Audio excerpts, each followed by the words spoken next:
அருமை தமிழர்களே, அன்பான வணக்கம். நம்ம எல்லாம் வாழ்க்கையில் இவ்வளோ அரும்பாடுபட்டு உழைக்கிறது எதுக்குங்க? சந்தோஷமாக இருக்கிறதுக்கு தானே, மகிழ்ச்சியாக இருக்கிறதுக்கு தானே. கல்யாணம், புள்ள, குட்டி, குடும்பம் அப்படின்னுலாம் ஒரு வேலைக்குன்னு போகிறது, அப்புறம் சினிமா போகிறது, அப்புறம் புத்தகம் படிக்கிறது, டூர் போகிறது, பீச்சுக்கு போகிறது, பார்க் போகிறது, எல்லாம் விதமாக என்னென்னவோ செய்து பார்க்குறோம். ஆனால் நிரந்தரமாக மகிழ்ச்சியாக எல்லோரும் இருக்கிறோமா? நீங்கள் பொதுவாக பஸ்ஸில் போகிறப்ப, ட்ரெயினில் போகிறப்ப பாருங்கள், எல்லாருமே என்னவோ சொத்துலாம் சுனாமியில் போயிட்டா மாதிரி சோகமான முகத்தோடு தான் இருக்கிறார்கள்.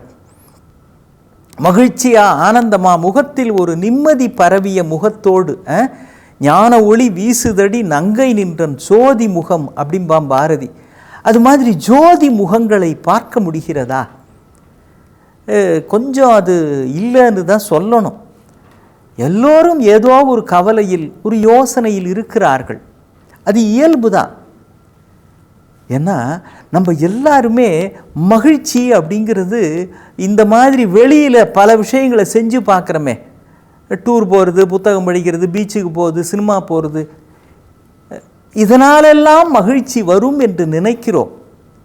அது வருகிறது, ஆனால் அது தற்காலிகமானது, அது நிரந்தரமானது இல்லை. ஏன் தெரியுங்களா?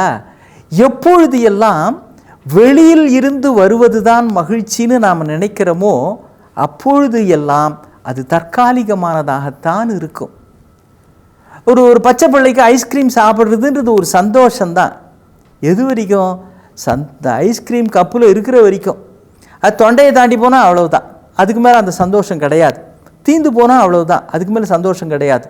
இதுதான் சந்தோஷம்னு நினச்சி ஒரு 3 நாள் தொடர்ந்த மாதிரி ஐஸ்கிரீம் சாப்பிட்டா அது பிறகு தொண்டை கட்டிக்கிட்டு ஜலதோஷம் வருது. அப்போ அந்த சந்தோஷமே இந்த ஜலதோஷத்துக்கு காரணமாகி விடுகிறது. இன்பமே துன்பத்துக்கு காரணமாகி விடுகிறது. அப்போ மகிழ்ச்சிங்கிறது வெளியிலேருந்து வருகிற ஒன்றா?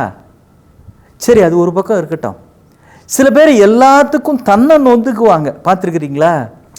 அது என்னவோ சார், என் தள்ள ஆண்டவன் இப்படி எயிட்டான் சார், நான் போய் நின்றேன்னா நான் போக வேண்டிய பஸ்ஸு அப்போ தான் கண்ணு முன்னாலே போகும் சார். ஒரு நிமிஷம் நான் எப்போ போனாலும் பஸ்ஸு முன்னாலே போயிடும். நான் டிக்கெட் வாங்கணும்னு போவேன் சார், என் தள்ள ஆண்டவன் எயிட்டான்.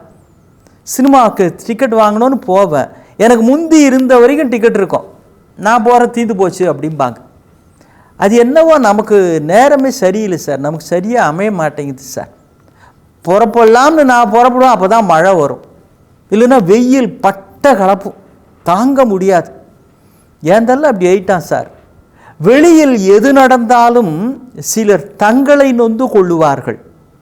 இதுக்கு நேர் எதிராக சில பேர் இருப்பாங்க, பார்த்துருக்குறீங்களா? அவன் எல்லாத்துக்கும் அடுத்தவனு திட்டுவான். எது நடந்தாலும் பைக்கில், டூ வீலரில் போகிறோன்னா எல்லாம் இப்போ தான் புறப்படுவீங்களாடா, எவனும் சீக்கிரமாகவே புறப்பட மாட்டிங்களா, என்ன டிராஃபிக்கு, எல்லாம் கடைசி நேரத்தில் தான் போவானுங்க போல. இவரே கடைசி நேரத்தில் தான் போயிட்டுருப்பார். 10 மணின்னா எல்லாம் விட்டு 9:55 தான் புறப்படுவீங்களா? கொஞ்சம் நேரத்தில் எவனுமே புறப்பட மாட்டிங்களா? அறிவு கட்டவனுக்கு சார், அறிவு கட்டவன். எதுக்கு எடுத்தாலும் ஜனங்களை திட்டுறது, சுற்றி இருக்கிறவங்களை திட்டுறது. அவனுக்கு அறிவு சரியில்லை, இவனுக்கு விவரம் சரியில்லை, அவன் படிக்காதவன், இவன் விவரம் கட்டவன், எல்லாத்துக்கும் அடுத்தவங்களை திட்டுறது. நம்முடைய மகிழ்ச்சி என்பது இப்படிப்பட்ட எதிர்மறை மனோபாவங்களால், அது தன்னை பற்றின எதிர்மறையாக இருக்கும், இல்லைன்னா மற்றவர்களை பற்றியே எதிர்மறையாக இருக்கும்.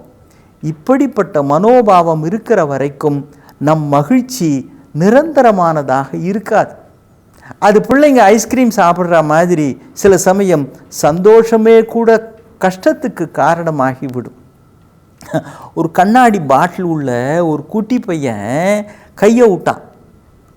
அம்மா, கண்ணாடி பாட்டிலேருந்து கையை எடுக்க வரலம்மா, மாட்டிக்கிச்சுமான்னா. ஏன்னா அந்த பாட்டிலோட வாய் குறுகலாக இருக்குது, இவன் கையை உள்ளே விட்டுருக்கிறான், இப்போ எடுக்க வரல, உள்ளே போயிடுச்சு. அவன் அப்படி மடக்கிட்டான், ஆனால் எடுக்கவே வரல.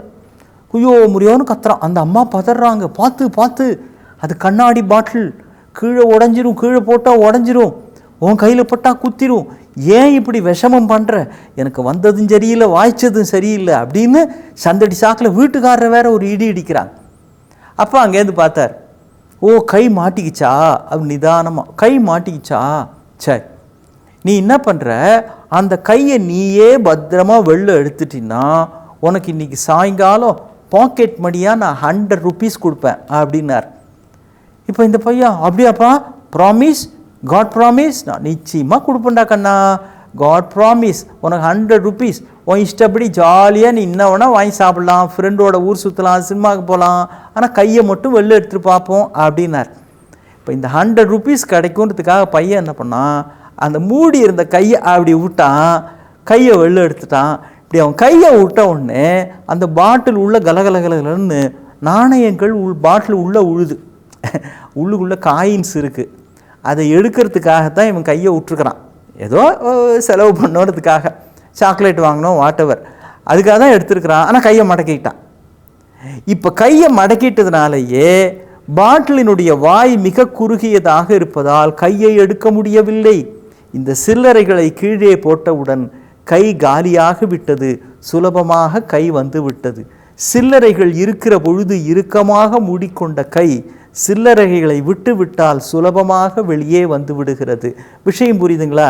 நம்ம மனசுக்குள்ளேயும் சில்லறைத்தனமான மனோபாவங்களை கெட்டியாக பிடித்து கொண்டால் துன்பங்களில் இருந்தும் கஷ்டங்களில் இருந்தும் வெளியே வர முடியாது.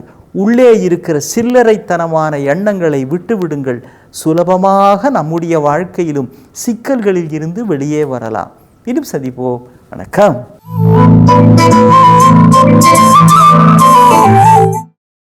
இன்னும் பல வீடியோக்களை காண சன் லைஃப் சேனலை சப்ஸ்கிரைப் பண்ணுங்க.